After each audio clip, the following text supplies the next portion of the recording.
নমস্কার বন্ধুরা, সবাই কেমন আছেন? আশা করি সবাই সুস্থ আছেন, ভালো আছেন। তো বন্ধুরা, আজকের ভিডিওটা একটু অন্যরকম। তো বন্ধুরা, যাদের ব্যায়াম করে বডি হচ্ছে না তাদের জন্য এই ভিডিওটা। তো বন্ধুরা, আপনাদের ভুলগুলো আজকে আমি তুলে ধরবো এই ভিডিওতে। কেন আপনাদের বডি হচ্ছে না? প্রথম ভুলটা হচ্ছে আপনারা কখনো জিম করার আগে ওয়ার্ম আপটা করতে চান না। এই ভুলটা আপনাদের জন্য কিন্তু সবথেকে বড় ভুল। ওয়ার্ম আপটা না করলে কিন্তু কোনো দিনও আপনি বডি বানাতে পারবেন না, গ্যারান্টি রইল। তো বন্ধুরা দেখেন, ওয়ার্ম আপ করলে কী হয়? ওয়ার্ম আপ করলে রক্ত চলাচল বৃদ্ধি পায় এবং ব্যায়াম করার জন্য বডিটা প্রস্তুত হয়। আরেকটা ভুল দেখেন, আমাদের যে পুশ আপ, এটা স্ক্রিনে দেখতে পাচ্ছেন ইন্দু পুশ আপ।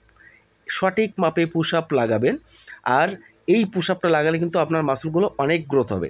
তো বন্ধুরা দেখেন, পুশ আপ কিন্তু রেগুলার করা যাবে না। পুশ আপ যদি রেগুলার করেন তাহলে কিন্তু আপনার মাসলগুলো নষ্ট হয়ে যাবে।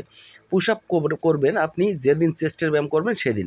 আর ওয়েট ট্রেনিং আপনাকে বেসিক পর্যায়ে, আপনি যদি বিগিনার হন, প্রথম পর্যায়ে ব্যায়াম করছেন, আপনাকে ওয়েট ট্রেনিং করা যাবে না। ওয়েট ট্রেনিং কখন করবেন? যখন আপনি ওয়েট ট্রেনিং করার মতো প্রস্তুতি নেবেন তখন কিন্তু আপনি ওয়েট ট্রেনিং করতে পারবেন।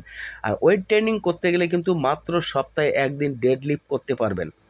তো বন্ধুরা দেখেন, আমাদের বডি হয় না শুধুমাত্র আমাদের ভুলের কারণে, আর আমরা দায়ী করি আমাদের বডিকে, যে আমাদের বডির হরমোন গ্রোথ ভালো না।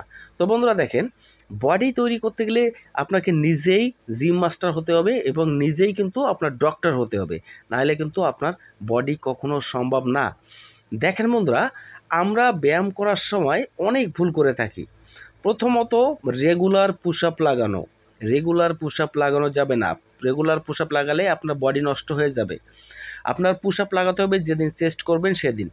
আর আমাদের ব্যায়াম করার আধা ঘন্টার ভিতরে কিন্তু আমাকে হাই প্রোটিন খেতে হবে। আধা ঘন্টার ভিতরে হাই প্রোটিন না খেলে কিন্তু আমাদের বডি কখনো গ্রোথ হবে না। তো বন্ধুরা দেখেন, আর আমরা ডে বাই ডে ব্যায়াম করি। প্রত্যেক দিন আমরা একই ব্যায়াম করলে কিন্তু আমাদের মাসলটা কিন্তু আরও নষ্ট হয়ে যাবে। আমরা যেদিন বাইসেপ করব সেদিন শুধু বাইসেপই করব, যেদিন ট্রাইসেপ করব সেদিন শুধু ট্রাইসেপের ব্যায়ামই করব, এবং যেদিন চেস্ট করব সেদিন চেস্টের ব্যায়াম করব।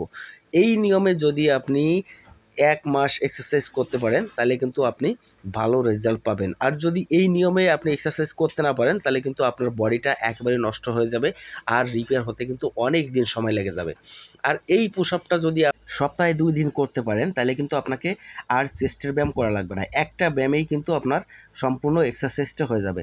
তো বন্ধুরা, ভিডিওটা ভালো লাগলে আমার চ্যানেলটা সাবস্ক্রাইব করতে ভুলবেন না। আর অবশ্যই পুশ আপ দেওয়ার সময় আপনি যখন ঢুকছেন তখন কিন্তু নিঃশ্বাসটা নেবেন, আর যখন বেরোচ্ছেন তখন নিঃশ্বাসটা ছাড়বেন।